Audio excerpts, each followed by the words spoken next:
This is the Lekker Rugby Pod, only on Megaphone Rugby. When future rugby archaeologists study our age and as they brush away the dust of mindless drivel of networks and instead see elegiac artifacts of depth and try to understand the advent of this thing called a podcast, the consensus will say the rich relics of a tribe called the Eggchasers, the Eggchasers. No, it wasn't the chicken or the egg debate, nor was it the egg debate or the chicken egg debate. It was for them, kill the chicken, chase the egg, and eat it one time. They were the avatars, the pioneers, the durable, long-ass proper chats of rugby, but also stuff like life and boats and kids and fitness and hypocrisies, and never, ever any utopia. In particular, though, een man, die lang sien, vinnig met die woorde, and plenty of time for people. Hy spandeer tyd saam met die mense. This man, if you dropped him blindfolded in a loincloth anywhere over sub-Saharan Africa, he would land, no matter if he knew anyone or nobody, and within a week he would rule. He would speak the language and they would use his name as currency. 5 cockers here, 7 cockers there would be the new currency. Paul McCartney left the Beatles and made Wings. Beyonce left Destiny's Child. Harry Styles flexed. Louis Rees-Zammit did something.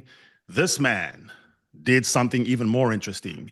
He retained his relationship with the Eggchasers, but became the egg in the chaser. He has a gazillion followers.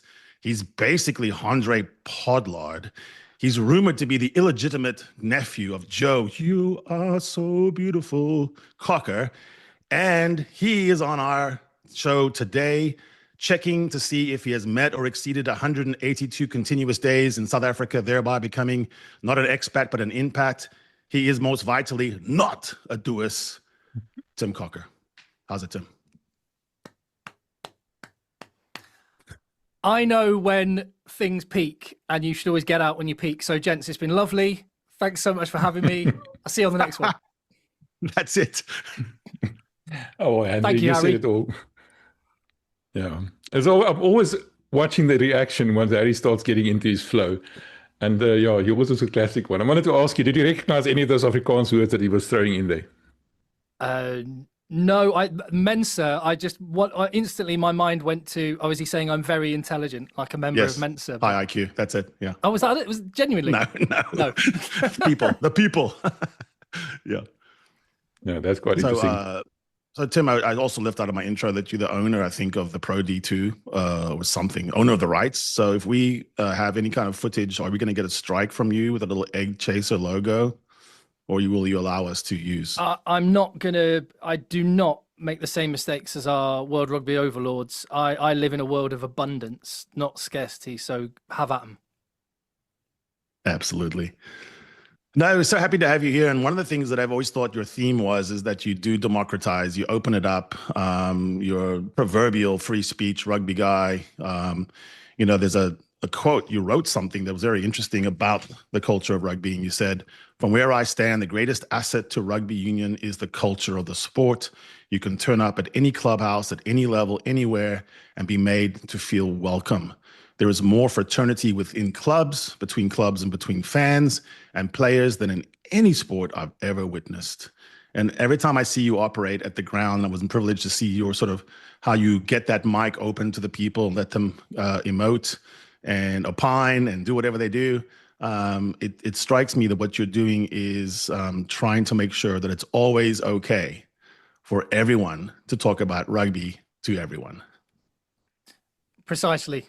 And with positivity where possible. That's something I really like about what you guys do. If there's an option to celebrate something or criticize something, celebrate it. All the things that we love, the sort of the same things that you felt about rugby when you were a kid, just picking up the ball and running. But I think you're absolutely right. And one thing I always think about myself is and I say to myself, and it's always a filter I come back to, is I'm a fan, I'm not a pundit. And I'm not an expert. Or at least I don't profess to be.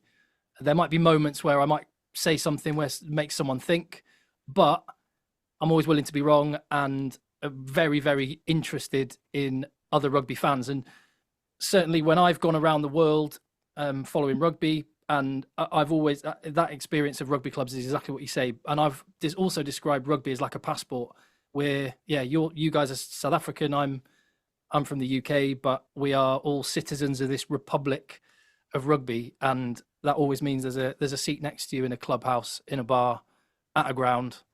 And yeah, I want to be part of spreading that, because rugby's been amazing to me and has changed my life.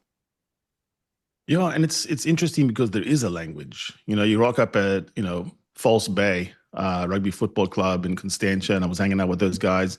And first is always the bum sniffing test. So you were a 6, you were 7, you were 8. Like, people guess what you were. It doesn't matter how old you were. I know we all turn into props, but there's always that. And then there's always something you can talk about, So what's your next game? Who do you face? What's your style? Isn't it remarkable that we live in a sport that has such diversity of style as opposed to sort of shallow diversity? And, we've been able to keep it for 150 years. People don't play all the same. Yeah, exactly. And I always think, I was coaching the university team just before this, and one of the things I said to the guys, and I truly think about rugby, is rugby's trade-offs. There is no one way of playing, one way of winning, no perfect system. Rugby is one long consecutive chain of actions and reactions, trade-offs, and limitations, and that's what makes the sport so amazing. But then that just, I think, mirrors life in general, which is, yeah, getting deep, Harry. But yeah, I'm with you, man. My man. That's what we do, man. And you've also fallen in love with us, with South Africa. I think not just with the rugby side of us, but maybe the Wild Coast, the Garden Route. Maybe you're eating your bunny chow with the Dagwood. You know the difference now between the mid-rand and the other rands and the four corners. How did that happen? Did you always have a fascination on a map as a 10-year-old living in England about the far reaches? Did you come here as a kid, or what happened that turned you to look at us? No, honestly, I mean, I knew it was a rugby playing nation. I remember my mum getting me up out of bed when Mandela was released, and that was one of my memories of South Africa when I was a child. But she just wanted me to experience this moment. I had no idea what was going on. I was too young, and I was aware of it as a rugby nation. But no, I never had a fascination. But it was at the Rugby World Cup 2023 in France. I decided I was going to start this channel at the start of that year, having lost my 2 other jobs, and put all my eggs in that basket. So it was quite a vulnerable place, and I was on my own traveling around France following rugby. And so I was front row to the story of the 2023 box. And as an Englishman, that meant more heartbreak. But on a bigger picture, how could you not be taken by that as a rugby story and what it represented more broadly for this country? And talking about people always having a seat next to you and wanting to talk rugby, invariably, whether it was in Marseille or Nice or Lyon or Paris, my night would end with South Africans who, once they clock that you love your rugby, sit down here, sunshine, let me tell you what I think, and I'll hear what you think. And so that really stuck with me after the World Cup, and I just decided I want to go and find out what makes this country tick. What is going on back in South Africa that I've been hearing about as a result of this rugby team, and what is the machine that is driving this whole thing? But you're touring almost like in the old days. You see these old grainy black and white films of guys with straw hats and striped blazers and ducks and white pants, and they're going off for like 7-8 weeks to New Zealand, Australia, South Africa. It's almost like you're recreating that because you dig in deep, right? You're going to schools, you're going to see how people actually eat and how they, vibe with each other. Yeah, most people in the UK, I think when they think of South Africa, they think of Cape Town and Kruger. And my first trip to South Africa started in Kruger's Dorp at Craven Week. Sorry, man. Our apologies. Hey, do you know what? But I spent it at Craven Week, and I was stood up on the top of the stand at Monument School with some lovely old chaps who had their paper bags of meat that they were just handing me kilos of at a time, and it was rude to say no. When I did say, "Oh, thank you, I've had enough," I got a eyebrow and "No, sunshine, you never take say more." no. Yeah, do not say no. And that's where it started. And then KZN. So it was only on my second trip when I came back for the New Zealand test that I actually went to the Cape and the bush and stuff, which is where most people in the UK, that's all they experience. But like you say, I was on a deeper mission. I wanted to understand rugby. And one of the things that really stands out, actually, and in fact, there'll be a video coming up in my channel soon. Like you say, I ended up in schools. I ended up in the middle of a pre-game prayer among the Arfies old boys before they went out and played Maritzburg High old boys. And like you can imagine what so many pinch yourself moments. I was in Huntsby in the Western Cape with this program that's being run with the local girls who were saying to me, the reason I love playing rugby is because I feel strong and I can deal with an abusive father that I'm going to go home to. There are mind-blowing moments that I didn't expect to experience, but revealed the power of the sport and the culture of the country. So we understand now better what drew you. How have we changed you? In what ways have you changed your views of South Africa, but also has it somewhat reawakened your love of rugby, the fundamental love of rugby, because it's so innovative here. Like when I say here, I mean like the Western Cape is hatching all kinds of rugby plans, almost a gestation, to use the egg in imagery.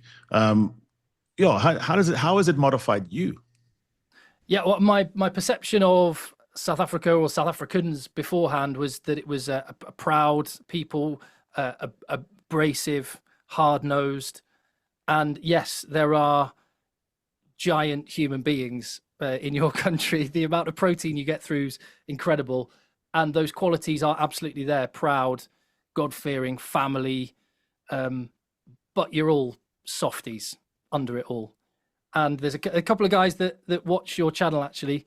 When I landed for the first time in Johannesburg, I was basically picked up by these strangers who'd got in touch. I was picked up by Derek and Big Wes.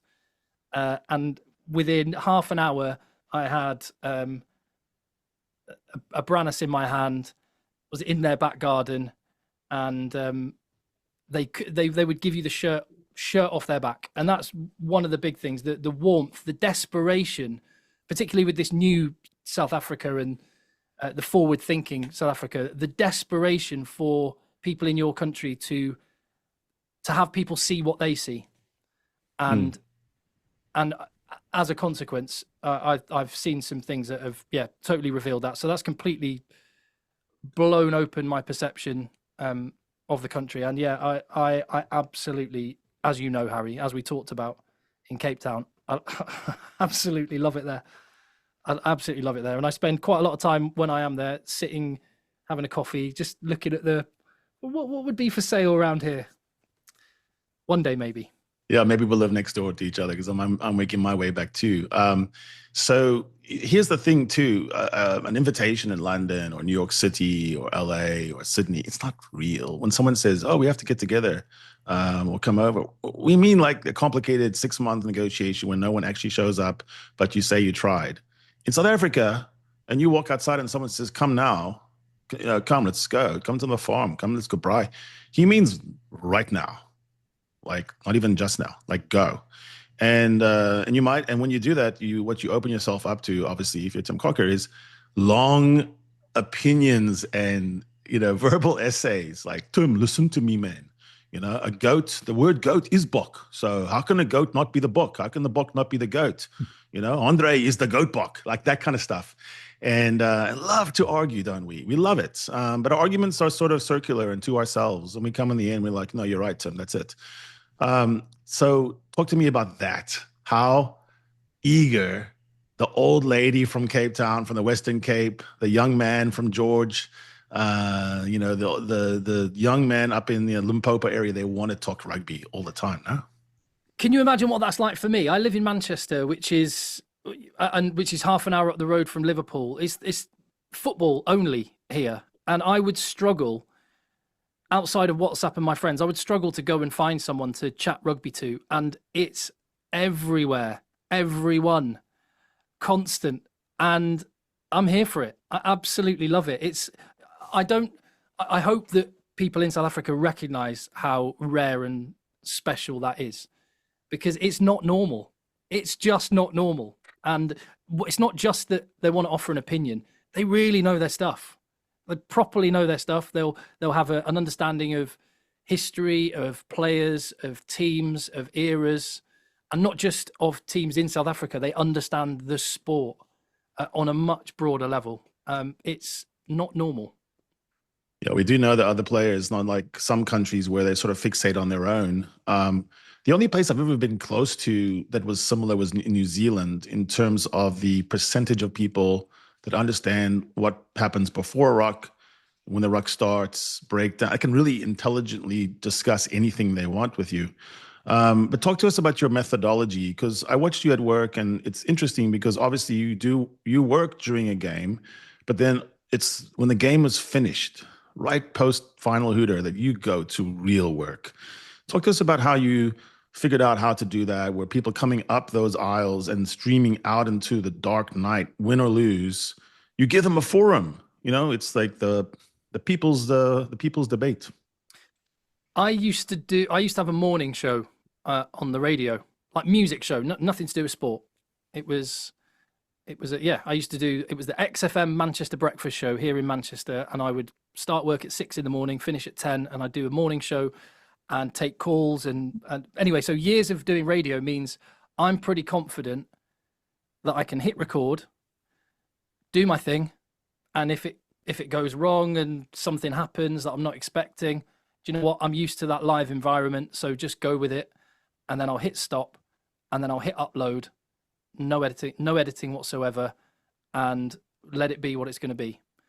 And I'm not afraid to put myself in a position where something that I didn't want to happen could happen, or I could stumble over my words, make a mistake, get something wrong.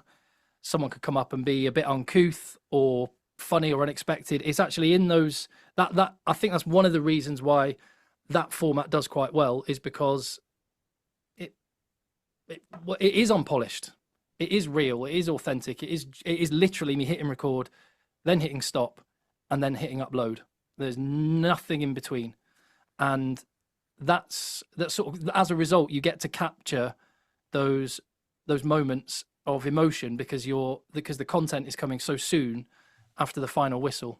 So that right from the very start, that was one of the things I wanted to do. I have also worked in television in rugby 7 years. Both of these jobs, by the way, both were ended just basically at the turn of 2023, which is why I was like, what do I do now? When I started my channel. But in working in broadcast rugby, that was also one of the things I always thought is there's a whole element missing. Yeah, you've done these beautiful shots and you've got a good, quite often cliche-filled interview with a player after a game, but there's all this passion and all these voices, and is there a way to kind of harness that in some way? So bringing all of that together, I think it was destined to be.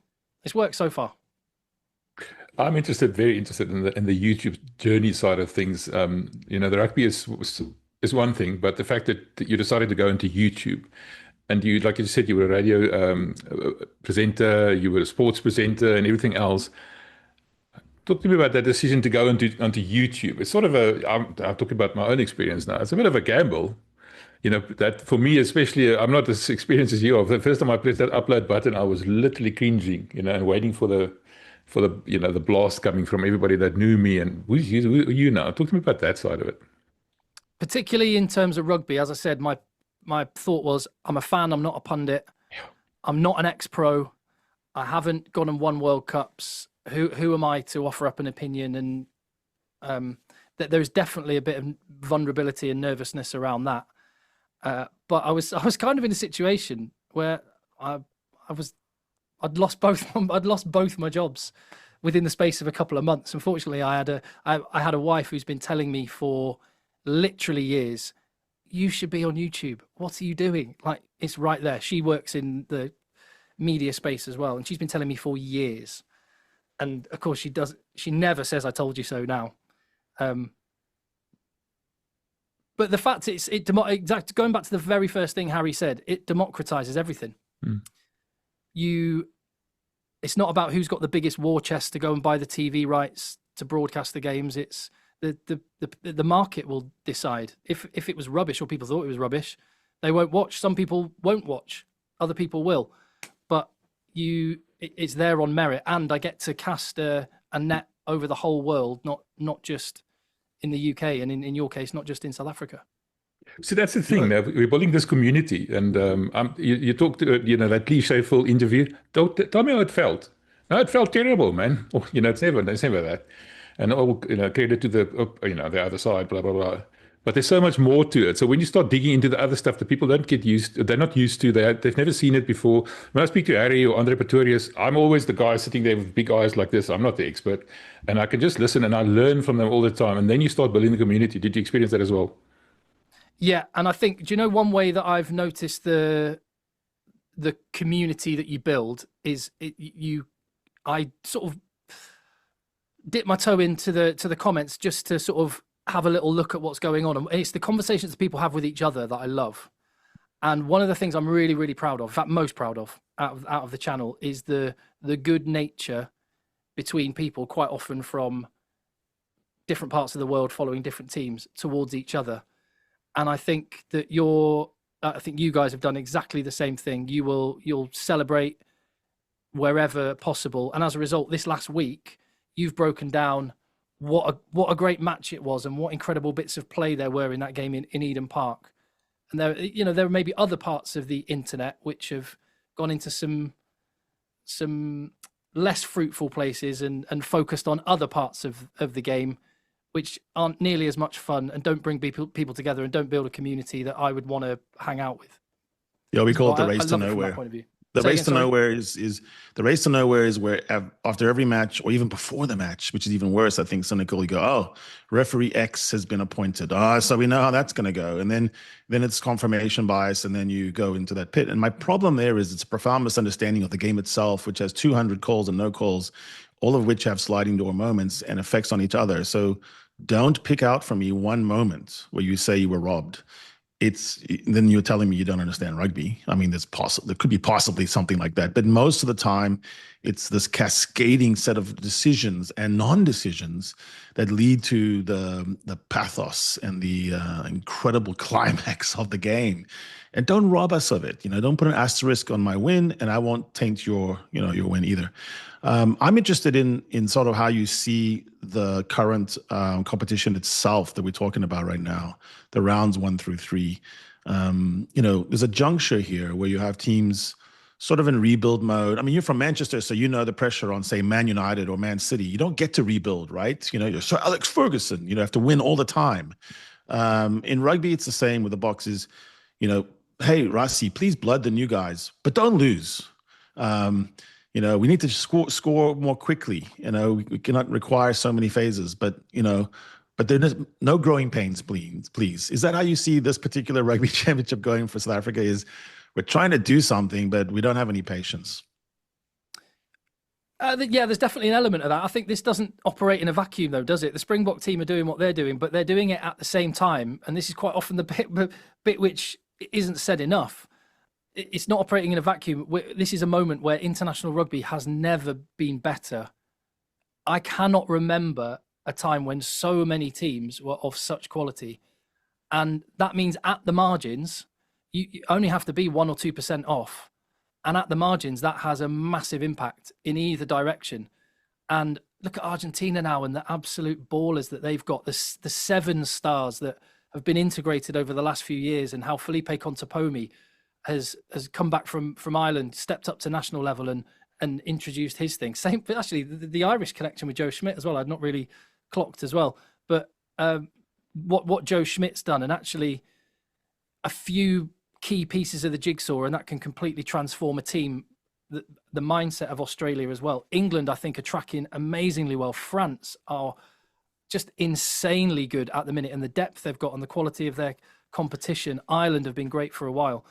Even Italy and Scotland are getting better. So it's in a great place, and there is no team that is just going to hand the Boks a third World Cup. It's a far cry from, which World Cup was it? 2015, when New Zealand were an amazing team, but the next best team was a long way off. And we're seeing, going into round 4 of the Rugby Championship, look at the table. I would know who would have predicted it, but I sense, even despite the frustration of a couple of performances here and there, even the South African rugby public are enjoying that element of it. That is so knife edge. Yeah, it was hard to watch Australia in its dregs, in the doldrums. I mean, nobody wants to see that. I saw an interesting stat by Russ Petty. I might mangle this, but I think he said something like, in Tier 1 versus Tier 1 in history, there's been 10 comebacks from 14 points down. And the Wallabies own 2 of them right now, this year. So, that's not a mistake. There's a factor there that they're one-minded, single-minded, maybe more than we are right now, and they know how they want to play. And with Harry Wilson and Fraser McWright, they never say die. How do you see the Wallabies? There's that attitude, and Harry Wilson is a player that I've said this with some friends of mine. If he were English, he might not get in the team, because we've got so many great back row players. Just if you just looked at the pure specimen, he might not get in. But what a leader. What a human being that guy is. And the way, and I won't repeat exactly what he said, but you could lip read it. I think you might have heard it a little bit on the ref mic as well. We are going for it, boys. Then the stare that he gave, I'd run through brick walls for that man. And along with Joe Schmidt, the leadership they've done is phenomenal. And I was lucky enough to watch them that incredible second test in Melbourne. But for a couple of moments here and there, not just that one moment at the end of the match, exactly as you said, Harry, there was 80 minutes of rugby when the Wallabies could have won that, but they could quite easily have won a Lions series. And with them hosting the Rugby World Cup, I mean, how good for Australia. And if they can get a foothold back with the Australian public, and there is a way to go on that, who knows? If they can get a few more of those incredible NRL athletes, you never know. Yeah. One thing, the juncture that I'm thinking about here is, I think, you've referred to this about the scrum, and it seems to be there's either an intentional or subconscious effort to make the bar higher where you get a penalty at scrum. So it's not just enough to dominate it, force someone into a backward movement. They have to clearly infringe in some clear way. And that's interesting, because the number of scrums have gone down. And so if we're to preserve them as a selection driving vehicle, or even get play your way into the game, or for some developing countries, they might be able to muscle up quicker than they can skill up. It strikes me as short-sighted. What do you think about that? Should penalties be issued because I win the scrum, just because I win the scrum, or does it have to be some disintegrating against the heel tight head?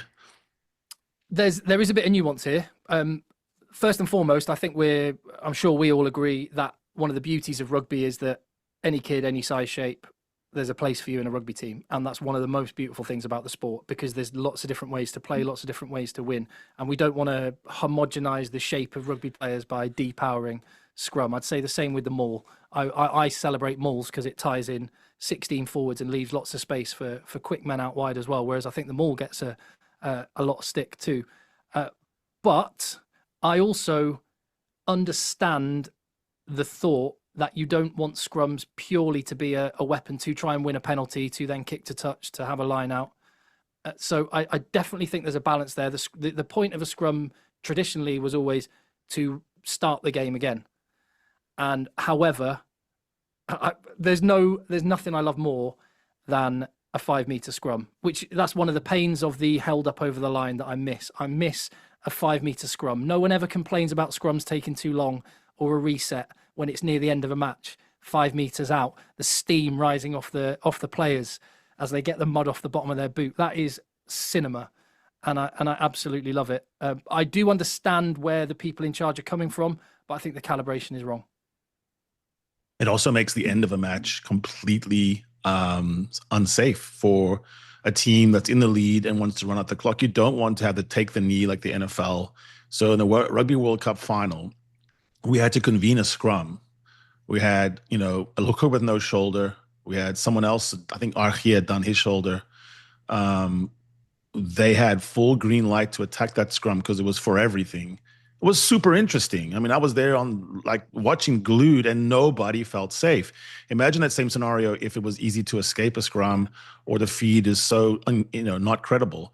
So I think for the people, I get their point, but be careful what you wish for, because you don't want the final 2 minutes of our game to devolve into other sports where you can just play the clock out.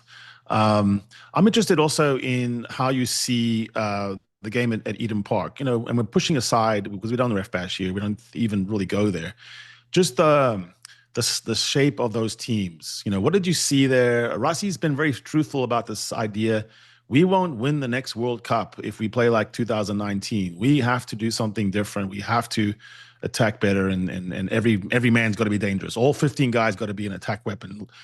It almost seemed like to me New Zealand was going the other way and going, well, but we can win this game by playing like box. There's definitely a bit of that. Watching that game again, the predominant shape from South Africa was 9 to a forward pod hitting straight up. It actually was quite predictable, and there wasn't much of this whatever. And you've tried to break down, and on MEGAFOON generally, you've broken down Tony Ball a little bit. Some really good content I would recommend. I have watched. Whatever this mythical Tony Ball is, I didn't see a lot of it. I'm hoping to see some of it in Wellington, but I didn't really see it in Eden Park. And I don't know, it might have been the magnitude of the game, the aerial contest being so fierce, the breakdown being a mess, so the ball was that little bit slower. But I felt if South Africa could have that game again, they would. There's a lot that they would do differently, tidy up the breakdown, but then with that better quality ball, they would vary the play a lot more and bring in some of the shapes that we saw in the first 20 minutes against Australia. I know you were there, Harry, so I don't know what the conditions were really like and whether that would have prohibited it, but it didn't seem to stop New Zealand when they had the chance. It's always worse in real life than is depicted on television, and I wondered about that. But going onto the field right before, like literally standing on the pitch, and then sheets of rain coming in such that the first 10 rows at Eden Park were scurrying up to the covers, and what I would even say visually difficult to be a 9 and a 10 and making the right calls to your 4-man pod and knowing whether we go 4 or we split to the next pod to 3. All of it was frantic, frenzied, and the rain just made it worse. So, I mean, I think everyone understands that rugby is a tough game, but it's tougher even than you think at ground level when you cannot see your wing and when you're not entirely sure. I guess my question to you on the fix of that, though, for Box is, do we need, so you guys, your mob has, Tom Curry, Irish have Josh van der Fleer from the Midrand. We have Fraser McRae plays for the Wallabies.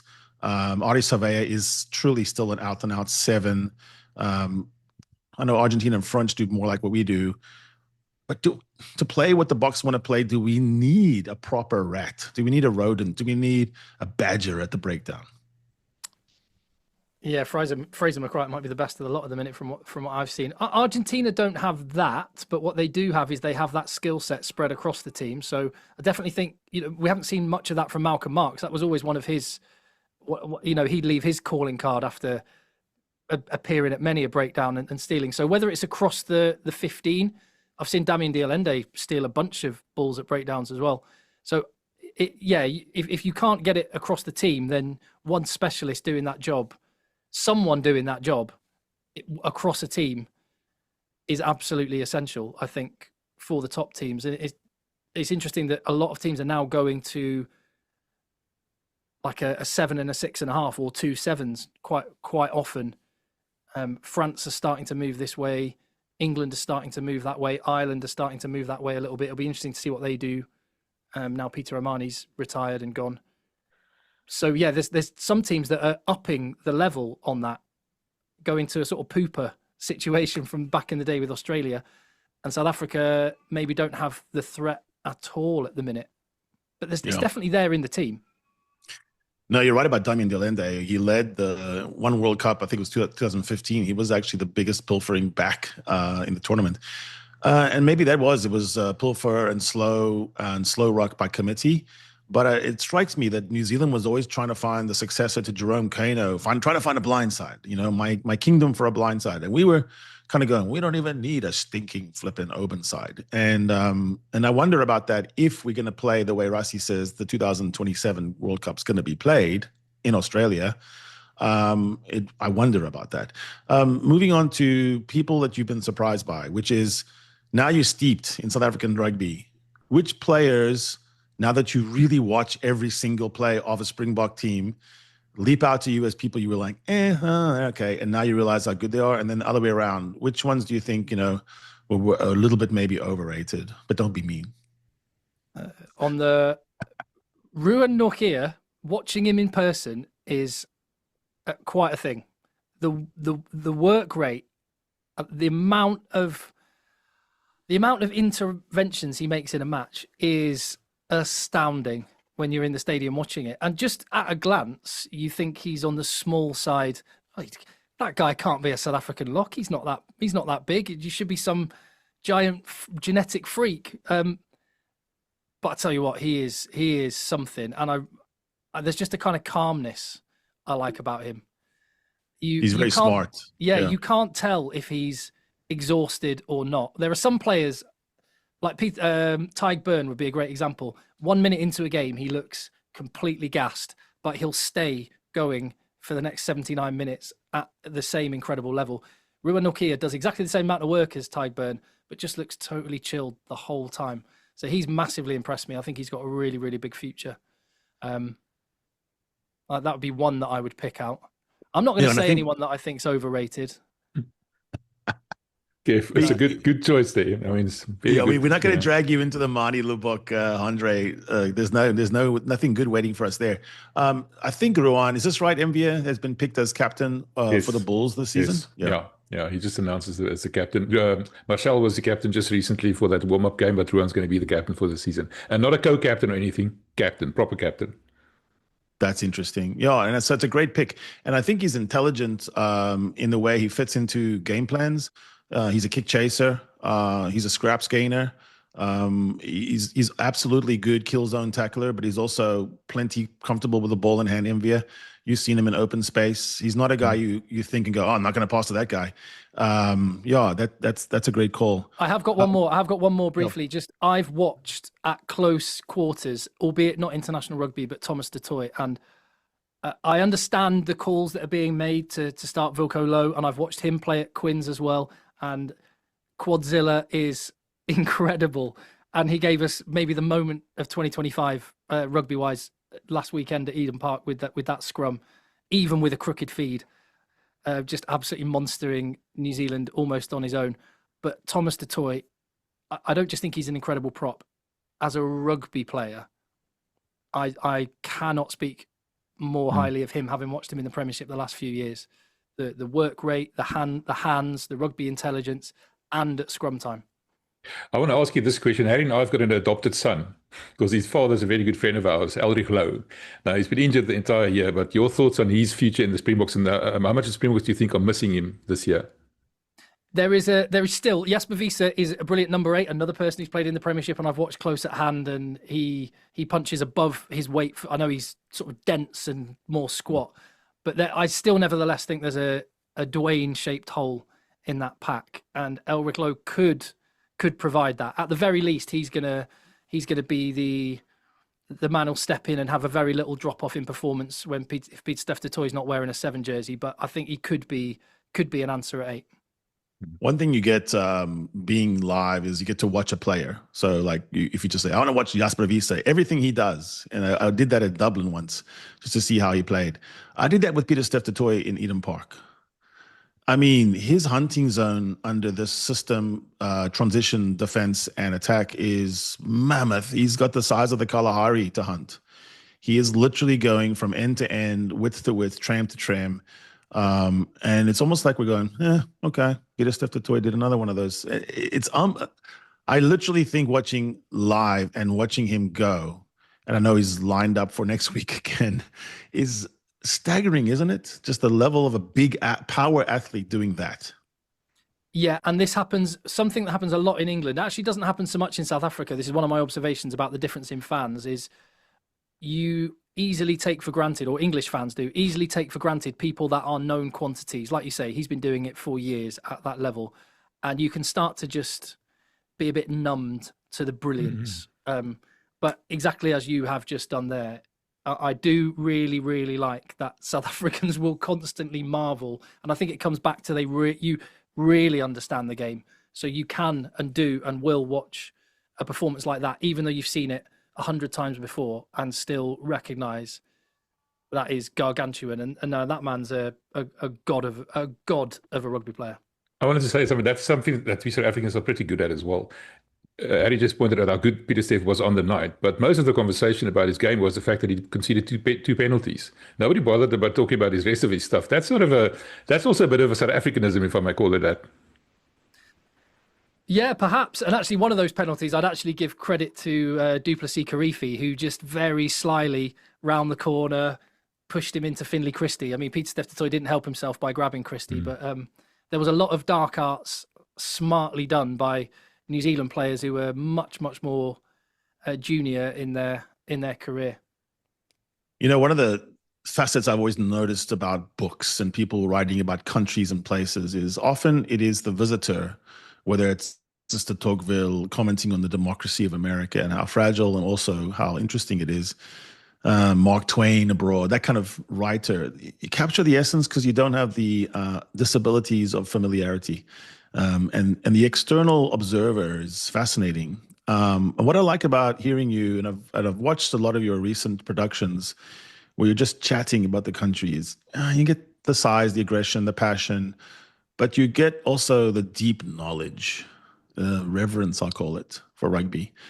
And you nail it. So it's interesting to me, you know, what's next? I mean, are you following the box now all the way through the back-to-back-to-back mission? You know, how in love are you? I'm not. I'm following rugby, full stop, and the box are absolutely a part of that. So every time there's a game involving them, just like every time there's a game involving England, I'll be across it. I haven't fully organised it yet, but I want to come in months that aren't July and August. So I may be there in December. Watch this space, TBC. And actually, yeah, as I'll be following the national team, just like international rugby, but there's still so much more of the rugby in the country that I want to peel back the layers of and tell the story to people that don't know it. I've had so many people in the UK had no idea about Craven Week, had no idea about schools rugby, and I've only just scratched the surface. So I want to get right into that. I want to stand in the Darnley Craven Stadium on a Monday night with the sun going down behind the mountain for a varsity game, UCT against Akis Marties. Yeah, Marties, yeah. I attended that match this year, and I tell you, I was blown away. It was incredible. Yeah. There's nothing better than that. There's nothing. Actually, we'll be in the same time, same place, December. I'm going to be in PE watching La Rochelle take on the Little Baby Stormers. So is that game in PE? Because that's the game. Yeah. That's the game that. Oh, okay. There you go. I'll see you there. That's the game. I'll see you there. I'm hoping listen, to. And then, Tim, listen, the most important game in December is that derby between the Bulls and the Stormers. Well, it's funny. Bulls and Stormers. I know. Well, I may be at Sharks Bulls, but I don't know if I'm going to be able to make the Bulls Stormers because that's over Christmas. Yeah, it's around about there. Yeah, which is perfect because it's the battle between good and evil and the saving of mankind. So yeah, don't worry, we'll save you. I've got all this to do. But I will be in Australia 2027, come what may. I'm sure I will come, and I'm not going to miss the greatest rivalry series next year. Although I will say I'm actually interested to see what you both think on that. With the Rugby Championship being so good, is there an element of we've organised that tour a bit hastily, and we're going to maybe, whilst it will be brilliant, we may be scuppering something which is just shaping up? Oh, I'm with you on that one. I think it's a mistake. My head acknowledges the argument you fellas have made, but my heart's like, yes, let's go, man. No, but I mean, we just got Australia getting back into the swing of things, Argentina stepping up, and now suddenly we're sort of isolating them. And we're just, okay, now you go play in your sandpit, and we can have this fantastic eight match to understand the lure of it. But I mean, come on, man. Yeah, Like but they it's- kicked us out of Super Rugby. So this is what Yeah, they but get. New Zealand kicked us out of Super Rugby. Now you're punishing Australia. I know, but we just can't quit New Zealand, man. It's like this is our relationship. It's You're a very addicted to New embattled. Zealand. I know. It's a come very on. provocative relationship.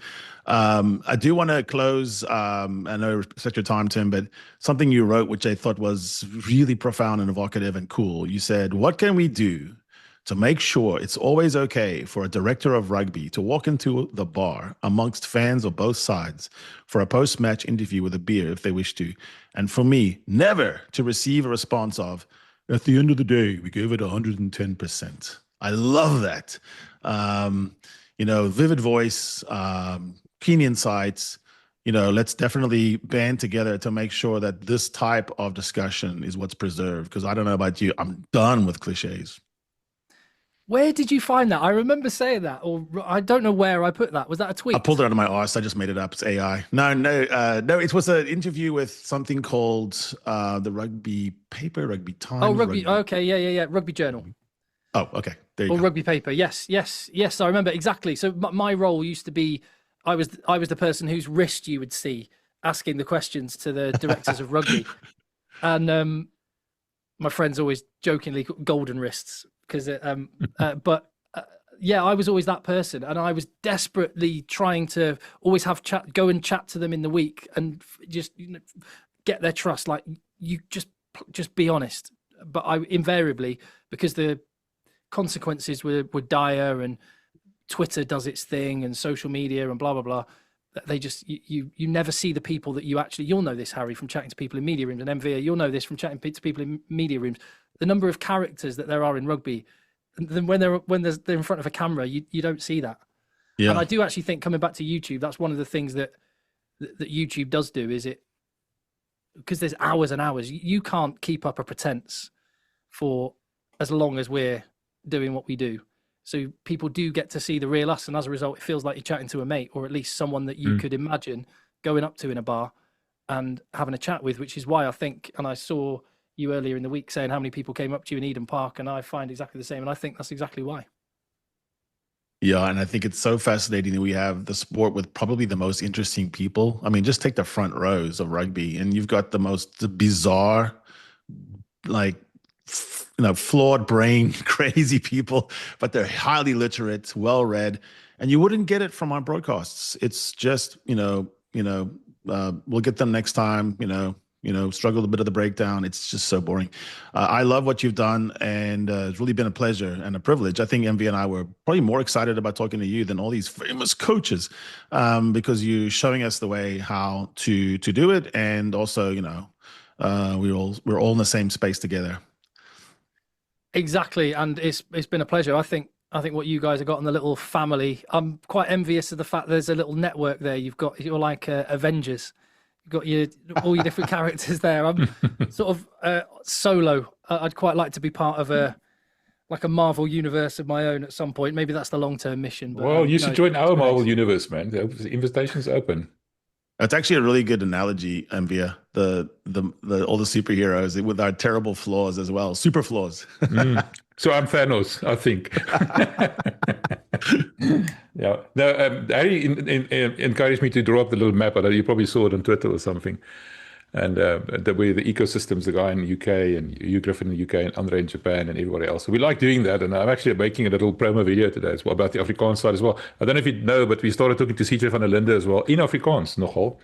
So, he's been with Cannon Eagles for 6 years. So that's an interesting insight. Another ex-Springbok with some good experience and the like. So, like I said, again, people have been pushing us for a long time to get you onto the show. So thank you so much for doing this. And I'm going to, press your button again, if you don't mind. Of course, let's do it. And I'll, it sounds like we've got a date in December, if nothing else, Harry. But yeah, let's talk. Yeah. No, we'll see you in December. Well, I'll get you beers. Listen, Tim, one last question, and this is the most important question of the entire podcast, but I left it for the last. You've never been to Loftus before, have you? Oh, no, I have. That was the first place I went, the first island test. That was one of the, that national anthem that day was mind-blowing. The sign, I can't say it in Afrikaans, but the phrase. Hulle weet nie wat ons weet nie. They don't know what we know. Yeah. That coming down, the atmosphere, I almost, in a really good way, I felt a little bit scared. like in just the right way.